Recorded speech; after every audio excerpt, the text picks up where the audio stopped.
Baik teman-teman, pada kesempatan kali ini saya akan coba memberikan sedikit tips bagaimana melakukan entry komponen belanja pada tahapan QuarPAS. Baik, langsung kita mulai. Kita login di sistem informasi keuangan daerah. Kita login sebagai user eselon 4 atau staff. Oke, setelah masuk kita pilih tahun 2021. Klik 3 tombol horizontal di pojok kiri atas ini sebelahnya SIPD. Nah, akan muncul beranda kecil. Kita klik sub kegiatan belanja. Nah, setelah masuk kita akan ada pada list seluruh kegiatan pada OPD tersebut. Pilih satu persatu kegiatan yang akan dilakukan entrian RKA sesuai operator sub kegiatan yang telah ditentukan oleh kepala OPD. Pemilihan kegiatan dapat dengan cepat dilakukan dengan cara kita klik cari kegiatan ini di sebelah sini dengan mengetikkan keyword dari kegiatan yang akan kita cari. Misalkan kegiatan saya adalah kegiatan QuarPAS. Langsung ketemu di sini. Kita klik 3 tombol horizontal ini di sisi kanan. Kita klik detail rincian. Nah, setelah masuk pada form rincian belanja sub kegiatan tersebut, kita klik tombol hijau standar harga. Oke, maka kita akan masuk pada form rincian belanja. Kita pilih jenis belanja yang akan dilakukan entrian. Misalkan saya pilih belanja barang jasa dan modal, kemudian pilih rekening atau akun belanja yang akan digunakan. Nah, misalkan dipilih belanja, misalkan belanja alat tulis kantor. Selanjutnya akan terdapat tombol pilihan pengelompokan belanja atau paket pekerjaan. Dalam hal ini kita akan fokuskan dulu bahasan pada pengelompokan belanja. Bahasan pemaketan akan dibahas tersendiri nantinya. Kita klik tombol tambah. Kita pilih kategorinya pengelompokan belanja. Kita ketikkan uraian, misalkan dalam satu sub kegiatan tersebut terdiri dari 2 rincian penggunaan belanja, maka ketikkan rincian penggunaan belanja yang pertama terlebih dahulu. Misalkan dalam hal ini sub kegiatan ini terdiri dari rincian penggunaan untuk QUA dan rincian penggunaan untuk PWS, maka saya akan memasukkan untuk rincian penggunaan QUA terlebih dahulu. Misalkan ini ya, kita klik simpan. Simpan, maka di sini akan muncul pengelompokan belanja yang telah kita buat. Misalkan kita pilih yang QUA dulu. Dan untuk jenis standar harganya ada pilihan SSH, SBU, SPK, dan ASP. Untuk standar SSH ini digunakan untuk belanja yang bersifat barang, sedangkan standar SBU digunakan untuk belanja yang bersifat biaya umum atau jasa. Sedangkan untuk standar SPK digunakan pada belanja yang bersifat pemaketan pekerjaan yang telah ditetapkan perhitungannya, dan yang ASB merupakan standar gabungan yang lebih komprehensif. Misalkan dalam hal ini kita pilih SSH ya, langsung kita klik tombol loop warna biru ini, maka akan muncul daftar harga dari akun belanja yang dipilih tadi. Misalkan dalam pilihan rekening belanja tadi dipilih belanja alat tulis kantor, maka data standar harga yang muncul adalah seluruh barang yang berkaitan dengan rekening belanja dan alat tulis kantor. Untuk mempermudah pencarian, kita klik tombol cari dan ketikkan keyword dari barang yang dimaksud.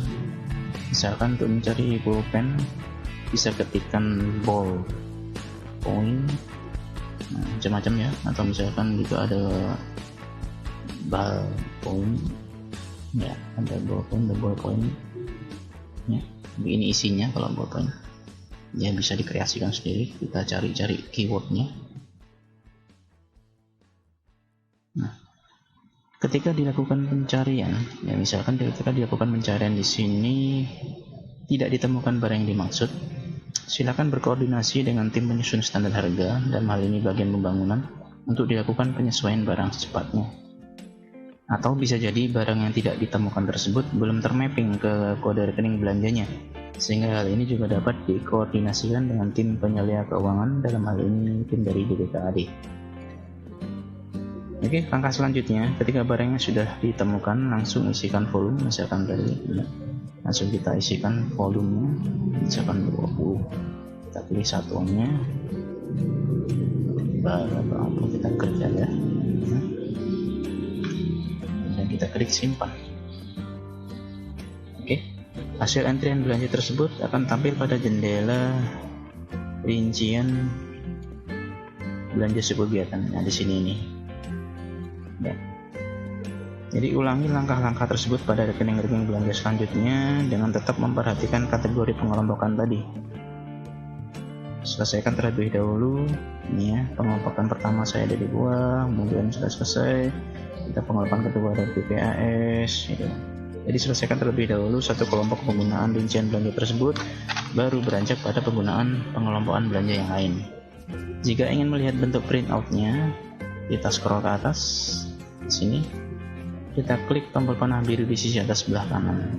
Ini seperti tombol back ya. Kemudian kita cari kegiatan kita tadi. Memang agak lama, tapi lama-lama akan terbiasa ya. Kemudian klik tombol biru ini dan klik cetak rincian. Nah, akan tampil halaman printout. Nah, klik print untuk mencetak, sedangkan klik cancel untuk kalau hanya ingin melihat hasil antriannya. Atau bisa juga kita simpan sebagai PDF dengan klik destination di sini. Kita klik save as PDF juga bisa, maka akan terekspor hasilnya berupa PDF. Kalau misalkan kita cuma hanya melihat bagaimana bentuknya, kita klik cancel aja. Nah, di satu jendela ini adalah hasil antrian dari komponen belanja yang telah kita lakukan tadi. Jadi hasilnya akan seperti ini.